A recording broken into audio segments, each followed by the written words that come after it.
This is part two of this sit down lesson.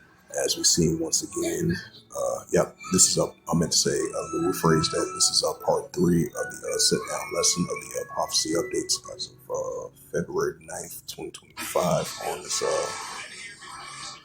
Sunday afternoon. As it says again, White House backs more arms sales to Israel. Works that's only going to stir more tensions between Iran versus Israel and pro-Iranian groups going against the Israel Defense Force over in Western Asia. And this is the prophet Joel, chapter 3, verse 9. It says, "Proclaim ye this among the Gentiles, prepare war, wake up the mighty men, let all the men of war draw near, let them come up." Why so? This is being proclaimed among the Gentiles and the armies of nations as they get prepared for war over there in Western Asia. As we're going to see more and more Iran versus Israel, the pro-Iranian groups going against the Israel Defense Force, and the increase of proxy groups and the increase in nuclear escalations throughout that whole region over there in Western Asia.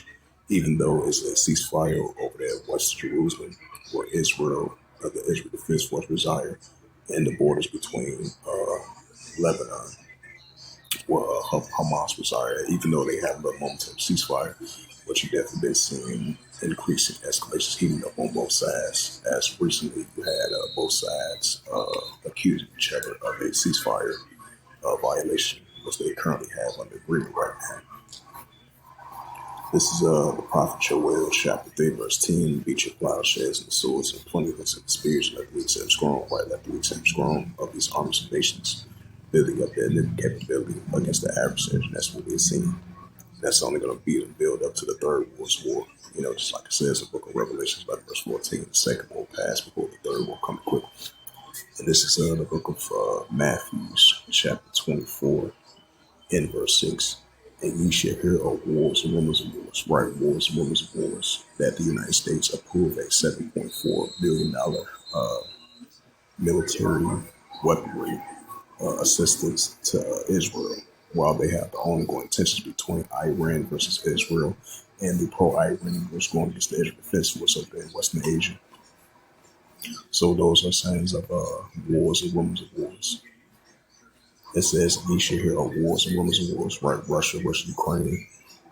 It says, "And ye shall hear of wars and rumors of wars. See that ye be not in trouble, for all these things must first come to pass, but then it's not yet." Right? It's going to come to pass, but it's not going to end just yet. So we're going to be seeing more increasing upticks of wars and rumors of wars and nuclear escalations against the nations we're seeing around the world. Matthew 24, verse 7, "For nation shall rise against nation." Right? That goes into ethnos. Modern day nations against modern day nations, and modern day kingdoms against modern day kingdoms. And there should be famines and pestilence and earthquakes in diverse places. And this is the book of 2nd Ezra, chapter 15, in verse 15. It says, "For the sword of discretion draweth nigh, one people shall stand up and fight against another with swords in hands." We know the modern day swords are weapons, so it's definitely going to be increasing seditions among the nations, and should once they will fight against one another with swords in hands. That's what we've been seeing around the world.